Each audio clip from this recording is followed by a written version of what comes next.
तो चलिए बढ़ते हैं अब अगली खबर के साथ। भोपाल से जुड़ी खबर है, जहां आरक्षित वर्ग के आईएएस अधिकारी संतोष वर्मा को लेकर मध्य प्रदेश सरकार द्वारा केंद्र सरकार को भेजी गई बर्खास्तगी की सिफारिश का दलित आदिवासी वंचित फोरम ने कड़ा विरोध किया है। फोरम के प्रदेश अध्यक्ष डॉक्टर मोहन पाटिल ने सरकार की इस कार्रवाई को पक्षपातपूर्ण बताते हुए कहा है कि यह आरक्षित वर्ग के अधिकारियों के साथ भेदभाव का उदाहरण है।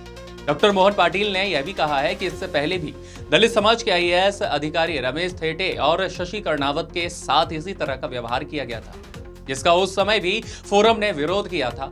उन्होंने स्पष्ट किया है कि आईएएस संतोष वर्मा को न्याय दिलाने तक संगठन का संघर्ष यूं ही बरकरार होगा। फोरम ने घोषणा की है कि इस पूरे मामले में प्रधानमंत्री और मुख्यमंत्री को भी ज्ञापन सौंपा जाएगा। इस खास खबर के लिए एमजी सर्वर की खास रिपोर्ट। कुछ संगठनों ने मांग की और संगठन ने उसको मान भी लिया। उसी के विरोध के लिए दलित आदिवासी वंचित फोरम के बैनर तले आज अम्बेडकर मैदान पे जो बड़ा धरना किया गया, हमारे साथ हैं इसके अध्यक्ष डॉक्टर मोहन लाल पाटिल जी। पाटिल जी, जो पूरा प्रकरण रहा आपके विचार में? मध्य प्रदेश के अजास संगठन के अध्यक्ष और आदिवासी समाज के आईएएस श्री संतोष वर्मा जी ने अजास के सम्मेलन में कहा था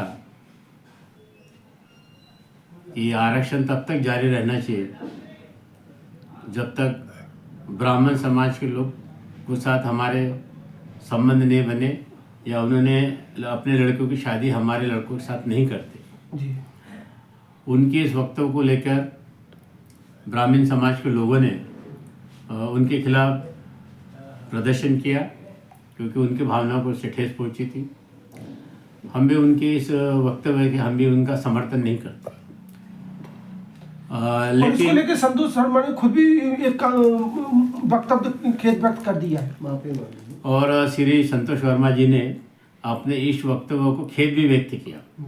लेकिन फिर भी मध्य प्रदेश सरकार ने ब्राह्मण समाज के आंदोलन को अधिक महत्व देते हुए उनको तत्काल श्री संतोष वर्मा जी को नौकरी से बर्खास्त करने की सिफारिश केंद्र सरकार से की और इतने कठोर कार्रवाई की कोई आवश्यकता नहीं थी, क्योंकि क्षमा मांगने के बाद में ये मामला यहीं समाप्त हो जाना चाहिए था।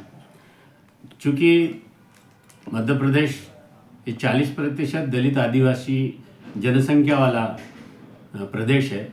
यहाँ दलित आदिवासी के बगैर यहाँ कोई सरकार बनती नहीं। लेकिन फिर भी ये सरकार को, जिनके मतों के भरोसे सरकार बनाते हैं, उनको दलित आदिवासी जो समाज है इनका कोई भय नहीं लगता।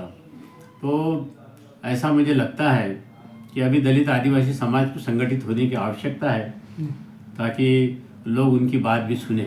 जो आपने आज धरना प्रदर्शन किया है, इसमें अनेक अतिथि वगैरह भी उन्होंने भी संबोधित किया था। हमारे आज के इस धरने में अजास के पूर्व अध्यक्ष और आईएएस माननीय श्री मान दाहिमा साहब भी धरने पर उपस्थित हुए और उन्होंने अपने उद्बोधन में कहा कि किसी का वक्तव्य देने जैसी बातों को लेके बोले श्री संतोष वर्मा जी का कोई बाल बाका नहीं कर सकता, ऐसा उन्होंने अपने उद्बोधन में कहा। और हमें चाहते हैं कि ऐसी बातें किसी ने भी नहीं करना चाहिए, एक दूसरे जाति के खिलाफ या किसी धर्म के खिलाफ बातें नहीं करना चाहिए।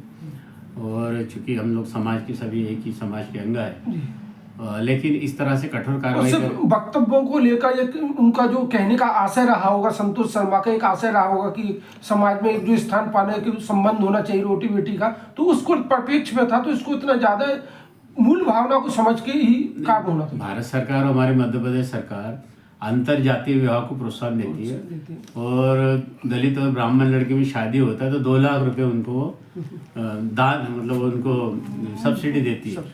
तो भारत सरकार का ये पहले से है कि अंतर जातीय विवाह होना चाहिए, ऐसा भारत सरकार की मंशा है।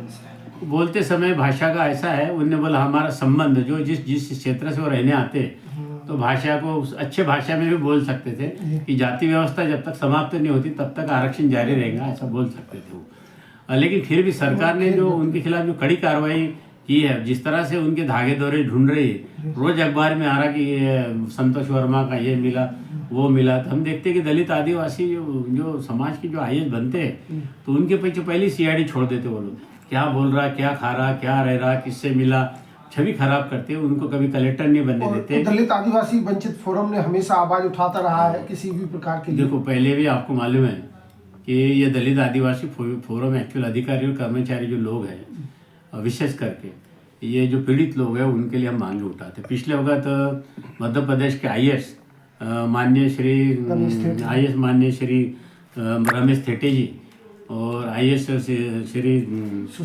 शशि कर्नावत जी, इनके लिए हमने इसी अम्बेडकर जयंती मैदान में कई बार धरने दिए और उनको हमने न्याय दिलाया है। हमको पूरी उम्मीद है कि मध्य प्रदेश सरकार, ये जो सरकार है, जो हमने ज्ञापन दिया माननीय मध्य प्रदेश के मुख्यमंत्री जी डॉक्टर मोहन यादव जी को, तो हमारी मांग पत्र में विचार करेंगे और उन्होंने जो केंद्र को पत्र लिखा इनके बर्खास्ती का, वो वापस लेंगे, ऐसी मुझे उम्मीद है। धन्यवाद।